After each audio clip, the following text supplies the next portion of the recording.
بسم اللہ الرحمن الرحیم۔ معزز خواتین حضرات، السلام علیکم ورحمۃ اللہ وبرکاتہ۔ اللہ تعالیٰ کی زمین پر رب کائنات کے نزدیک اگر سب سے مقدس زمین کے ٹکڑے کوئی ہیں تو وہ مساجد ہیں۔ آج کا ہمارا سبق اسی حوالے سے ہے کہ مساجد کے حوالے سے کچھ خاص احکامات، لیکن سب سے پہلے معمول کے مطابق آیت مبارکہ کی تلاوت کریں گے۔ اللہ ملک العلام رب الجلال والاکرام ارشاد فرماتے ہیں:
معزز خواتین حضرات، رب کائنات کی پاکیزہ کتاب قرآن مجید 18واں پارہ، سورہ مبارکہ کا نام النور، آیت مبارکہ ہے 36،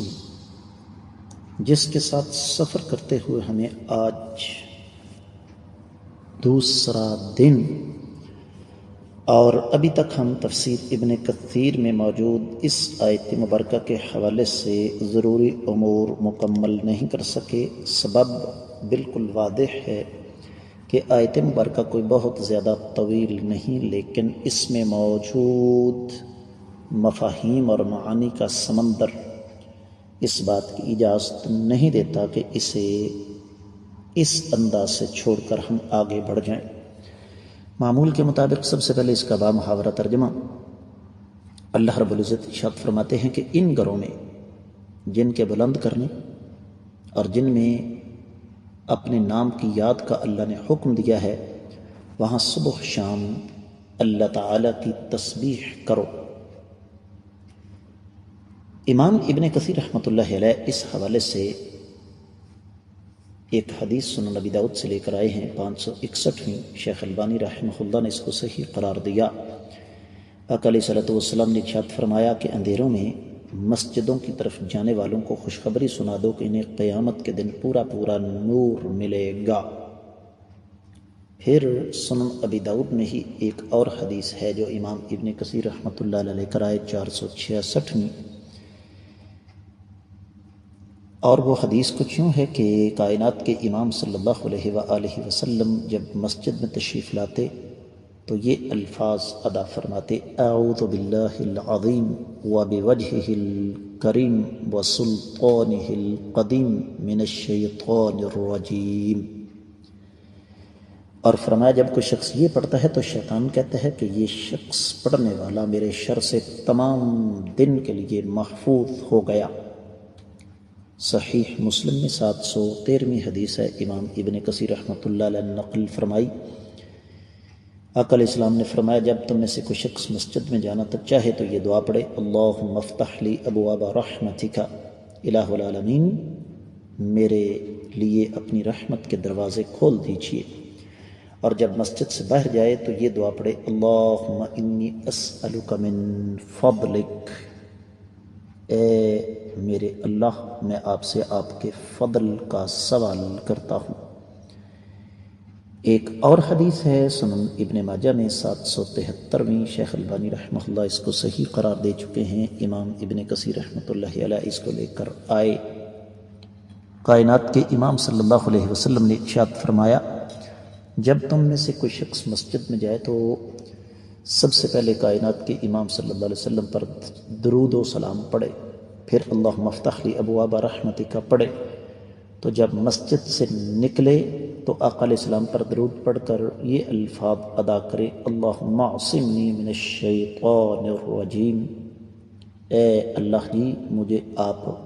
شیطان مردود سے محفوظ فرما لیں۔ ایک اور روایت ہے سنن ترمذی میں 314، شیخ البانی رحمہ اللہ اس کو صحیح قرار دیتے ہیں۔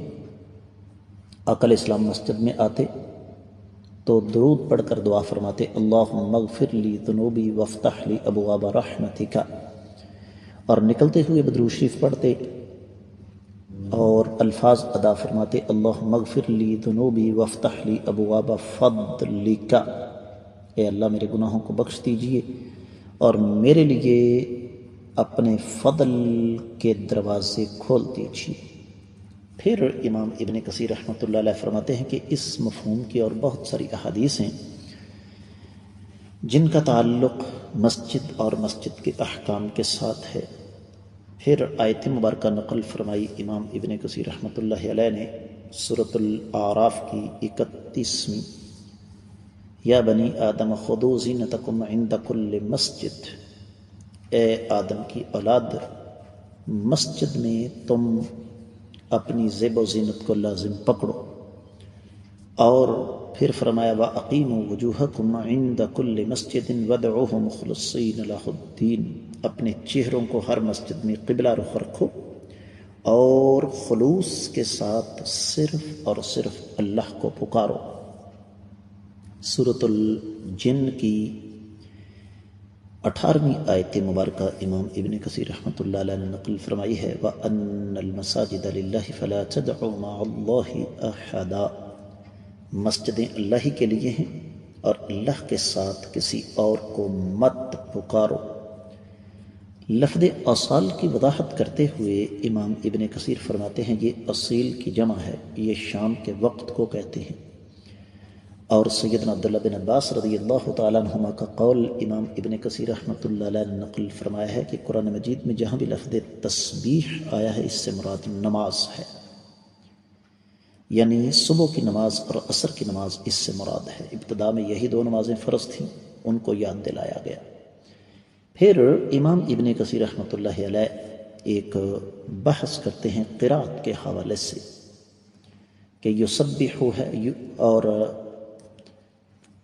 یہ جو قرات ہے والآصال، لیکن میں یہ سمجھتا ہوں کہ یہاں پر اس بحث کی ضرورت اس وجہ سے نہیں ہے کہ عام آدمی کو اس سے کوئی غرض نہیں۔ ہاں اس میں اس بات کی طرف اشارہ ضرور ہے کہ مسجد میں آتے ہوئے مقصد بہترین ہونا چاہیے، نیتیں پاک ہونی چاہیے اور اللہ تعالیٰ کے گھر کو آباد کرنے کی نیتیں ہونی چاہیے، اس لیے کہ اللہ تعالیٰ کے گھروں کو صاف ستھرا رکھنا یہ دراصل شکر گزاری کا ایک انداز ہے۔ اور دوسرے مقام پر اللہ ملک العلم رب الجلال والاکرام نے ارشاد فرمایا ہے من المؤمنین رجال صدقوا ما عاہدوا اللہ علیہ، سورۃ الاحزاب آگے آ رہی ہے 23ویں آیت مبارکہ، کہ مومنوں میں سے کچھ ایسے مرد ہیں جنہوں نے اللہ تعالیٰ کے ساتھ جو وعدہ کیا اس کو پورا کر دکھایا۔ یہاں پر ایک اور حدیث جو کہ سنن داؤد میں 570ویں ہے، مسند احمد بن حنبل میں یہ روایت چھٹی جلد کے 371ویں صفحے پر حسن درجے کی ہے، معروف ترین جو طبع ہے دار المعرفہ کا اس کے مطابق، اور مسند احمد بن حنبل کے 297ویں صفحے پر بھی اسی مفہوم کی حدیث ہے۔ سیدنا ابو حمید الساعدی رضی اللہ تعالیٰ عنہ کی بیوی صاحبہ تھیں جو آقا علیہ السلام کی خدمت میں حاضر ہوئیں اور انہوں نے گزارش کی کہ مجھے آپ کے ساتھ نماز ادا کرنا بہت اچھا لگتا ہے۔ آپ نے فرمایا میں جانتا ہوں، لیکن تمہاری نماز گھر کے صحن کی نماز سے تمہارے اپنے گھر کی نماز صحن کی نماز سے، اور حجرے کی نماز گھر کی نماز سے، اور گھر کی پچھلی کوٹھلی کی نماز میرے پیچھے نماز ادا کرنے سے افضل ہے۔ یہ سن کر اس خاتون نے ایک فیصلہ کیا، گھر کے آخری کونے میں ایک حصہ مختص کر دیا، وہی نماز ادا فرماتی تھی اور زندگی بھر یہی ان کا معمول رہا۔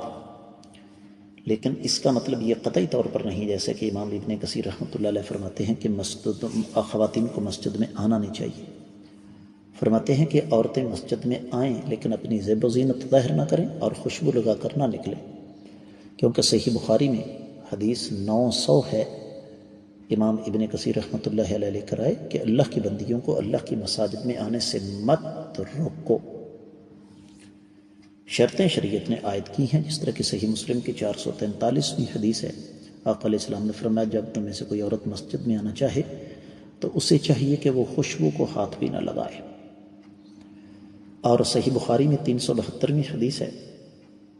سیدہ عائشہ رضی اللہ تعالیٰ عنہا روایت فرماتی ہیں کہ مسلمان خواتین فجر کی نماز میں مسجد آتی تھیں اور وہ اپنی چادر میں لپٹی ہوئی چلی جاتی تھیں، تو واپسی پر اتنا اندھیرا ہوتا تھا کہ ان کی پہچان نہیں ہوتی تھی۔ اور پھر صحیح بخاری میں ہی سیدہ عائشہ رضی اللہ تعالیٰ عنہا کا فرمان ہے کہ خواتین نے یہ جو نئی نئی باتیں نکال لی ہیں، اگر آقا علیہ الصلوۃ والسلام ان باتوں کو پا لیتے تو خواتین کو مسجدوں میں آنے سے روک دیتے، جیسے بنی اسرائیل کی خواتین کو روک دیا گیا تھا۔ تو معزز خواتین و حضرات، یہ ساری کی ساری گفتگو کا خلاصہ میں نے آپ کے سامنے رکھ دیا۔ اللہ نے چاہا تو اس پر مزید ہم کل کچھ عرض کریں گے۔ السلام علیکم ورحمۃ اللہ وبرکاتہ۔